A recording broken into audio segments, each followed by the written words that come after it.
Welcome to Markets Radar. My name is Jeremy Quintanilla. This is a show on the Age of Jeremy podcast feed, a show where I break down stocks, bonds, crypto, and everything in between and tell you what I think it all means. And we are going to get started with some Anthropic news. But before we do that, go ahead and follow me at Age of Jeremy, wherever you get your social media. And if you're on Instagram, go ahead and make sure that you sign up for my Dope Insights and Updates broadcast channel. I give kind of like stock advice in there, stock tips, crypto tips, what my portfolio is specifically doing. And just so you know, when you give financial advice for free, you're not in violation of any rules and laws. So if you want some free financial advice, go check that out. And if you want to understand how we utilize our capital DR system, which is cash flow, appreciation, protection, leverage, and de-risking, that's the system that I've used over the last 5 or 6 years. But CJV, my business partner, Coach JV himself, he was able to create it into a process that we could teach it to other people, and that's called Capital DR. So again, if you're interested in that, make sure that you check us out at 3twarrioracademy.com. But let's get into some news. It looks like Anthropic has just won U.S. approval to restore limited access to its highly advanced Mythos 5 AI model following a tense standoff with the Trump administration, which I'm super excited about that because I utilize Claude. In fact, if you guys don't know or you don't follow me, go and follow me like I just mentioned before. And there's posts that I do that's created from Google Notebook LM and also with Claude. Claude is one of my favorite AI platforms that is out there, and I think that it is going to be a fantastic IPO, and Anthropic's going to end up winning the race. Anthropic's IPO is going to be $900 billion. Valuation is what they're looking to get it at. But getting back into the article, 2 weeks ago, the government abruptly barred Anthropic from allowing foreign nationals to access both Mythos 5 and a related model called Fable 5 over fears that the model's security guardrails could be bypassed or jailbroken. This forced Anthropic to completely disable global access to both systems. Now, after intense talks, Commerce Secretary Howard Lutnick has cleared the company to release Mythos 5 to certain trusted partners. And the problem with this is it is unprecedented that our U.S. government has ever deemed a U.S. corporation as a security risk. And I think that from a capitalist standpoint, that the GOP and MAGA, specifically, I don't want to blame everybody that's in the GOP. I want to specifically blame MAGA. This is the signs of a dictator that is just running loose, doing everything that he can, and whines like a fucking baby when something doesn't go his way or someone opposes him, in which Anthropic did. And if you guys are not aware of it, Anthropic essentially refused to sign a document that said that the United States government can utilize their models for anything that they deem necessary. And if I remember correctly, inside of that specific proposal, the United States government said that they wouldn't use it for surveillance, though. The problem is that Anthropic made the claim that the government was using it for surveillance because they utilize AI models to search Instagram a lot quicker to target people that might be immigrants so that they could do research on them, which is a complete violation of our rights from being looked at by the government. And so, in my opinion, this was something that I think his name is Dario, is the CEO of Anthropic. I need to remember his name.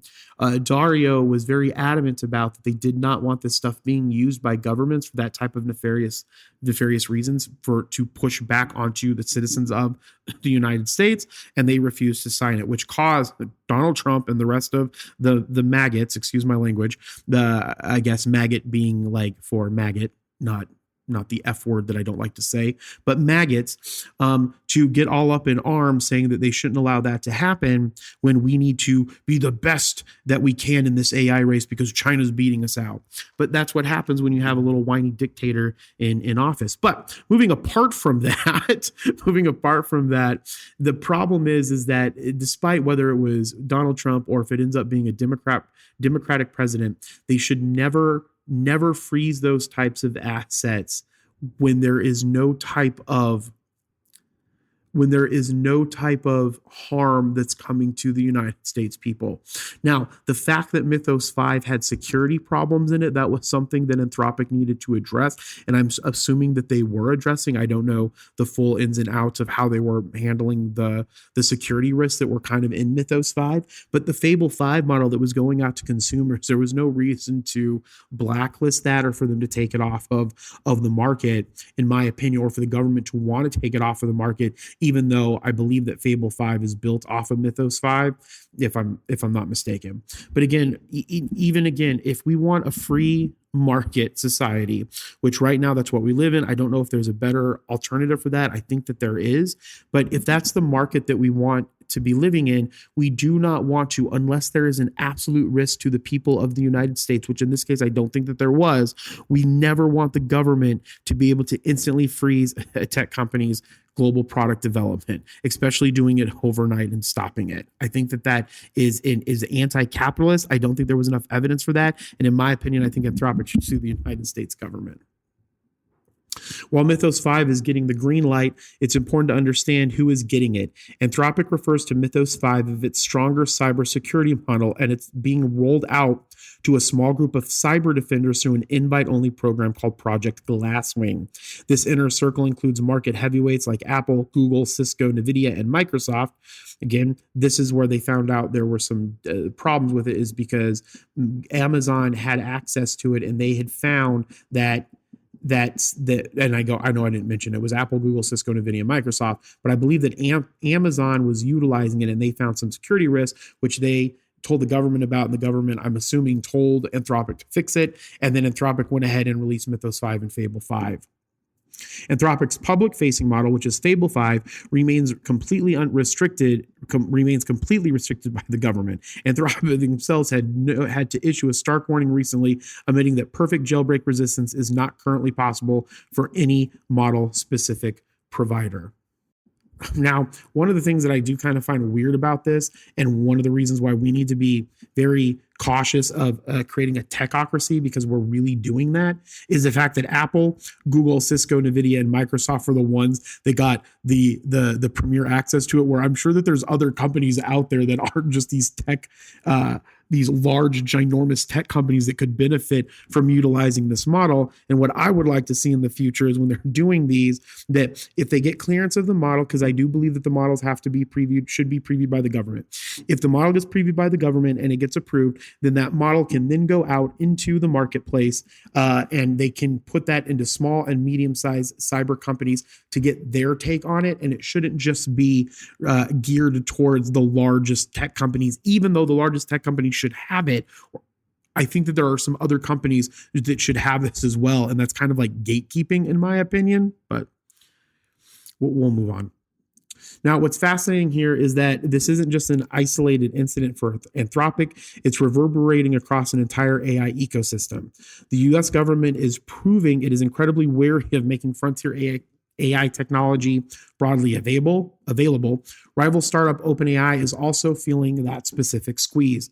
Under pressure from the administration, OpenAI had to limit the release of its capable new model, GPT 5.6, choosing to roll out a preview version only to select government-approved partners before making it more widely available. We are officially entering an era where AI development is treated like the export of advanced military weaponry, and that's exactly what should specifically happen. Now, when we think about OpenAI and Anthropic, I don't know. Unless something drastically changes about OpenAI, I think that Anthropic is going to be the clear winner in the artificial intelligence space, depending on whether or not the Dario, the CEO, I think is his name again. I could be wrong on that. whether or not Dario is willing to cozy up with the administration. What we have seen from these technocrats is that they have all, whether or not I don't believe all of them believe in the things that MAGA is proposing. I don't think that they really believe in Donald Trump. What I think that they're doing is they're kneeling down to that dick so that they can get their specific way, because again, their goal is to increase their shareholders and take care of the people that are at their company. And to do that, they might have to do things that might be against their integrity. And I think that that's what's happening. But if Dario, who has actually stood to his integrity and it's still working out for him, I'd be curious to see what happens if the technocrats or technocrats like Apple, Google, Cisco, NVIDIA, and Microsoft actually stood their ground and held their integrity.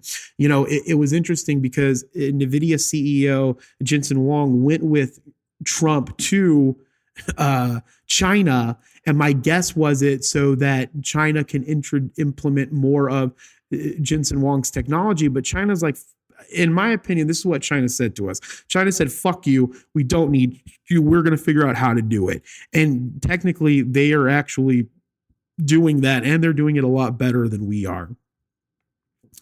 Now, do I think that there needs to be oversight on AI innovation, or if it's necessary, or if it's a necessary hurdle to get approval from the government? Absolutely. I do. I don't think that that's a problem. I think that the AI model should get approval from the government. I think that that is a great use of government and our tax dollars to make sure that these models are good before they go out to the public and before they go out to companies where the United States security could be at information could be at risk to nefarious other countries trying to get that information. Now, will that slow down us in the AI race? 100%. And I know that that's one of the things where the proponents against the like a council to review all of the AI stuff, that's one of the cases against it. But I do feel that if we're moving into a time where there's going to be a lot of AI, that the AI is going to integrate and work with our daily lives, we need to make sure that it's safe for the citizens and that we end up not creating some type of situation that's bad for humanity. While I know people are like, well, it doesn't work like that now. Yeah, the point is it doesn't work like that's now. Who knows what is going to happen in the future?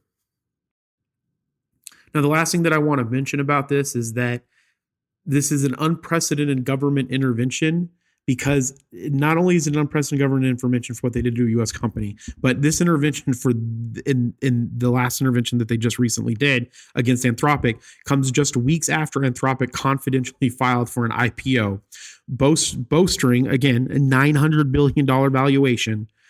Anthropic has been feuding with the Pentagon for months over military use of its tools, which led the Defense Department, as I mentioned before, to actually label the company a supply chain risk.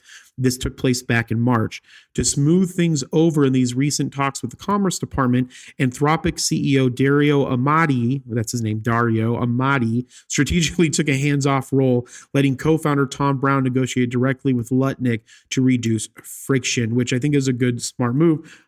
Don't get me wrong, I don't mean to judge Dario, but I don't think he seems to be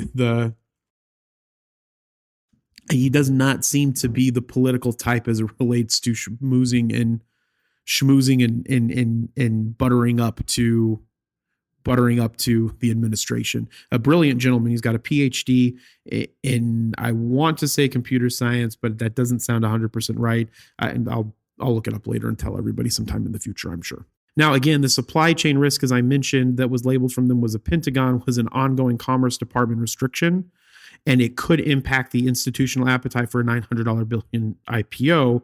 And that's one of the reasons why Tom Brown was negotiating with Lutnick, because they have to reduce this type of friction for them, because if they're going to go public, they need people to buy their shares or buy their shares of their company. They also need people to get into the IPO. They need people to buy the debt that they start to introduce after the IPO happens. And so if the United States people don't have trust that Anthropic, that the government's going to work with Anthropic, then it's going to be bad for shareholders of Anthropic. And again, just so you guys know, I do plan on trying to get into the Anthropic IPO, and I do plan on adding Anthropic in my portfolio, other than Google and Microsoft. But Google and Microsoft I didn't buy specifically for their AI. I bought for multiple reasons investing in them. For Anthropic, this will be my first investment specifically for an AI purpose. And I do think that Anthropic will do really, really well. All right, let's shift our focus to a geopolitical flashpoint that is directly threatening global energy markets. We've talked about it before, this back and forth with Donald Trump over this Iran war. Despite a recent peace deal signed earlier this month to wind down the U.S. Iran war, violence has erupted once again. Over the weekend, Bahrain reported being attacked by Iranian drones, and crucially, a tanker carrying 2 million barrels of crude oil was struck while crossing the vital Strait of Hormuz, which I want to point out here how interesting it is that the drones are doing more of these attacks, and we're able to, the way that technology is working, this is, in my opinion, the beginning of having robotics or robots or drones do all of our wars. And then what could happen? AI could get into those robots and then destroy humanity. It's not 100% far-fetched when you think about it. Maybe not right now, but sometime in the future. Although Iran hasn't specifically claimed responsibility, their state media confirmed the Islamic Revolutionary Guard Corps carried out strikes against American targets in the region. Okay. Now, again, there's been immediate reaction to Middle Eastern instability, specifically regarding how oil prices respond to disruptions involving millions of barrels of crude. And so, again, the problem with this and the key core that I want everybody to remember is that we cannot base our when people like President Trump or Elon Musk, not that they're good or bad people, that's not my point. It could be Nancy Pelosi. It could be a very powerful person, right? Powerful people have the ability to manipulate markets because their commentary or their news holds so much weight. So if a bunch of people who are believing in Donald Trump, or even they believe that Donald Trump is doing this to manipulate markets, which in my opinion would be an act of insider trading, and we should file a suit against him as the United States people. But if that is but if he goes out there and he wants to move markets, he can flip-flop all fucking day talking about a peace deal, not having a peace deal, a peace deal, not having a peace deal. And the people that are around him are gaining massive amounts of money because they know that when he makes some type of announcement or he makes some type of true social post in the middle of the night with his girlfriend who sleeps with him in his bed or whatever, when they're doing that, that manipulates those specific markets, and they're making a shit ton of money on it. So the point is, you can't believe anything that ass says. And what you need to do is you need to go and find a way to get factual data to decide what you think that the full outcome will be, and then make your investment off of that. Or if you're speculating, you can listen to what Trump is saying, speculate on it, and sell it and buy it, and sell it and buy it, and play the same game that they're playing. And I don't think Trump would have a problem if you did that. This latest outbreak actually began on Thursday this week. I'm recording this on June 27th, 2026. So again, the news may change by the time that you hear it.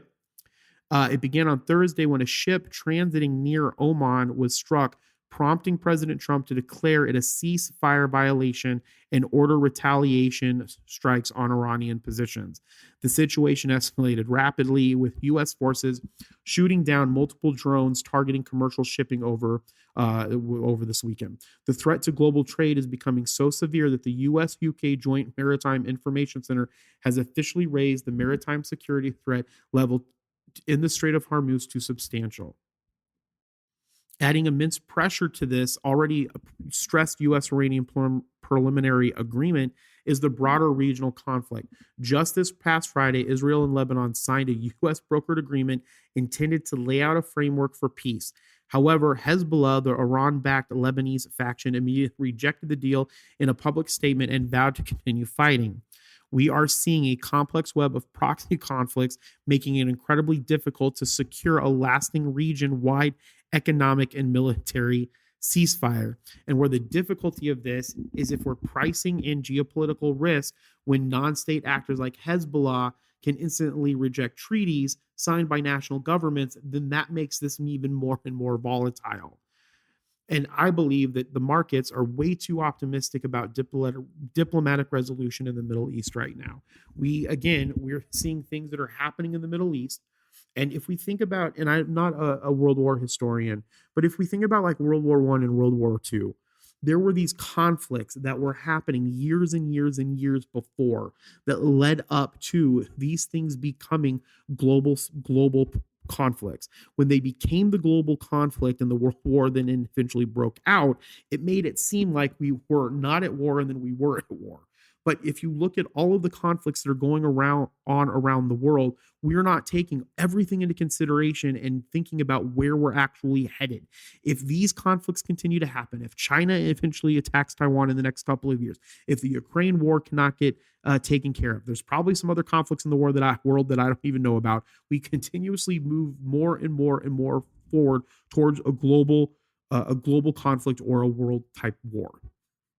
And so the point is that if there are things that are happening within these conflicts that the U.S. is going and they're saying that there's a ceasefire or a peace deal, and then there's another party that's involved with the other side, and they're saying that it's not a peace deal, then where can we actually make our assessment or our adjustment of how to actually invest in these specific markets?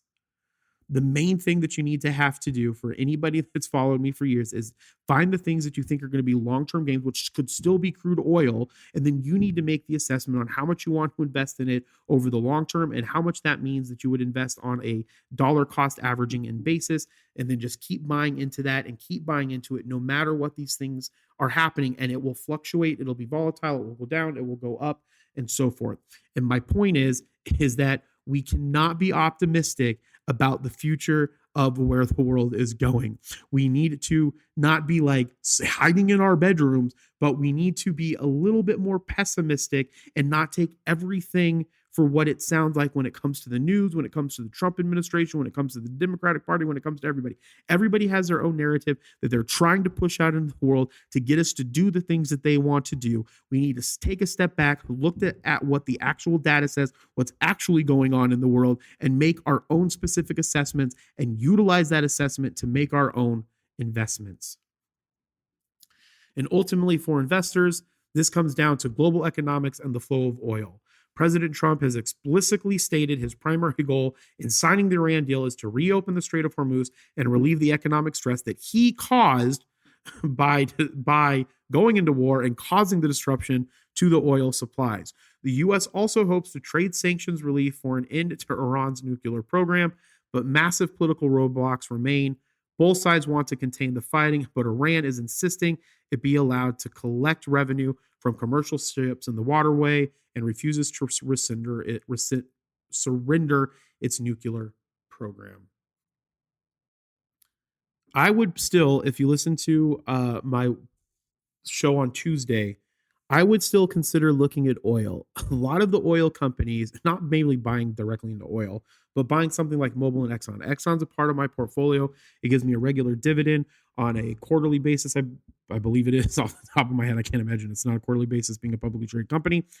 But a company like Exxon, they are flooded with so much cash right now, and we believe that the oil is not going to become obsolete. These companies are a good position to be in any type of marketplace because of the fact that they are long-lasting companies. They have good ownership, Mobil and Exxon, and some of Valero, some of the other gas stations. It's not going away. You could take money from your tech portfolio, throw it into something like oil. It might feel volatile, but those companies are in really good positions to continue for the long term. And that is the thing that you have to be thinking about, the long-term use of petroleum, the long-term use of oil, and how it is going to continue to be used in the world, and what that could mean for your portfolio long term. And again, these are short-term instances. We need to, again, step back, look at what's happening, think about what the long term is, and invest in based off of that. All right, to close this out, let's talk about Polymarket. Oh man, there's a scandal brewing in the world of prediction markets. Following a bombshell investigation by the Wall Street Journal, Senators John Curtis and Adam Schiff have launched a bipartisan effort demanding a federal investigation into Polymarket over deceptive advertising. In a letter to the Commodity Futures Trading Commission, the lawmakers stated that Polymarket's behavior does not resemble a sober financial market and question if the CFTC is equipped to act as a gambling regulator. Behind the scenes, the CFTC is already in the midst of an active ongoing investigation into the company. Now, again, it's nice to see a bipartisan effort. When you find a bipartisan effort, those are the things that I kind of look at to see what's going on, because that means that someone on the left and someone on the right are both looking into this and being like, something's off here. We need to go and look at this. So just something to think about, that it could be valid. The details of this deceptive advertising are staggering. The journal found that Polymarket, this is the Wall Street Journal, found that Polymarket was actually paying creators to film staged fake trades on mock websites and then hiring overseas workers to force these videos to go viral in the US.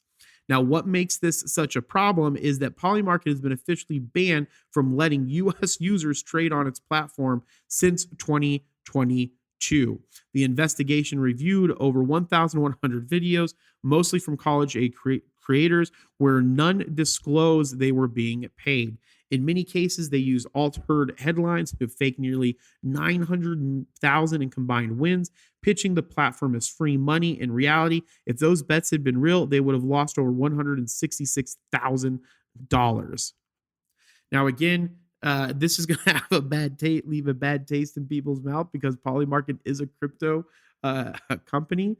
Okay, there's a coin that's associated with the validation of the transactions on the Polymarket platform. My opinion on prediction markets is that I think it's okay. So this is why I think prediction markets are good.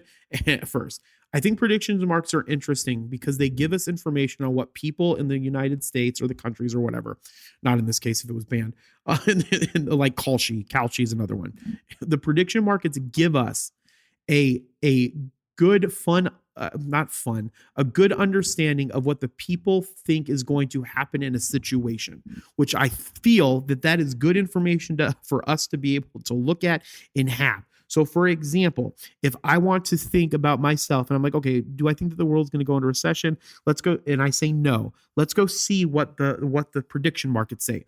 If I go to the predictions markets and the prediction markets say that 50% of the population believe the world is going to go into recession, I might then go, okay, well, maybe I'm wrong. Let me hedge my bet. Let me change my investment portfolio.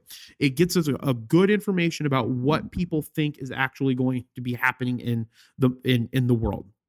That's where I think it's really interesting. Where I think that it could be bad is I'm not a gambler. I don't think people should be making bets on these types of things. Or if they are making bets on those things, I feel that they need to make sure that they have an amount of money that they could lose. They're having their little gambling book, so they know everything they've won and lost over time. Like CJV likes playing roulette. We're out in Vegas this week doing a meeting, a strategy session. He had some money from his last win. We went to the table. I didn't have cash. He gave me $200.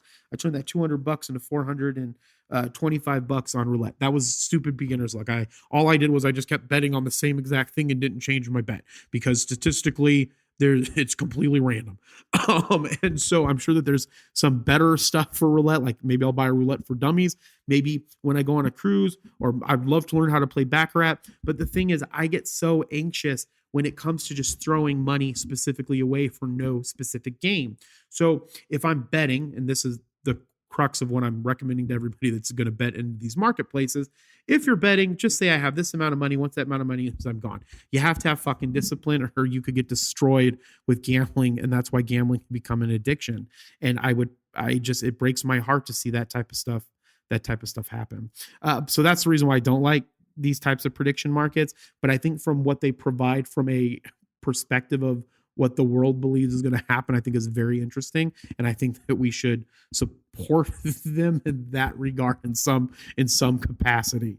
Me and Trey do predictions on our Mercury show every Friday, and we're working on our own little prediction thing so we can see all the predictions that we've made on our own Mercury website. But again, that's completely different and people aren't betting on it. So go watch Mercury most Fridays at 3:30 p.m. Eastern on YouTube. Mercury by Age of Radio. this scandal has ignited a political tug of war over who gets to regulate the industry. More than a dozen Senate Democrats are pushing to allow states and tribal regulators to oversee prediction markets, arguing that the CFTC has taken too relaxed of an approach. However, President Trump has forcefully pushed back, taking to Truth Social to demand the CFTC retain exclusive authority so the markets can thrive, even calling politicians who want to state regulation scum. Yeah, it's scum to regulate and help the economy and help the people in the economy, you fuck.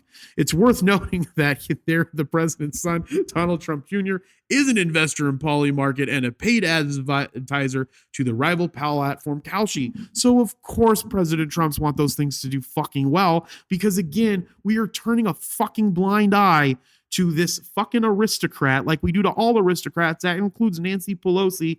You know, I'm not saying that bad things should happen to her or her husband, but I'm saying we turn our blind eye to these people putting in something in place that we cannot specifically do as fucking Americans, which is have insider information and invest, and then they believe that they're out of that law or they find ways around that law in the case of the situation with Donald Trump Jr. and the president of the United States, who is not allowed to invest in shit as president of the United States. And it should be that way, and we should enforce that, and we should do something about it by filing something against Donald Trump or putting a claim that he is doing insider trading.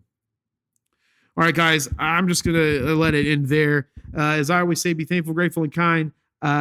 Go ahead and follow me at Age of Jeremy. Like and subscribe to this podcast. Share it with someone. I have to go and get ready to go to the cabana to do a strategy session. So again, as I always say, be thankful, grateful, and kind, and vote out MAGA this next term. I don't care if it's left or right. Just don't let it be MAGA. This is ridiculous.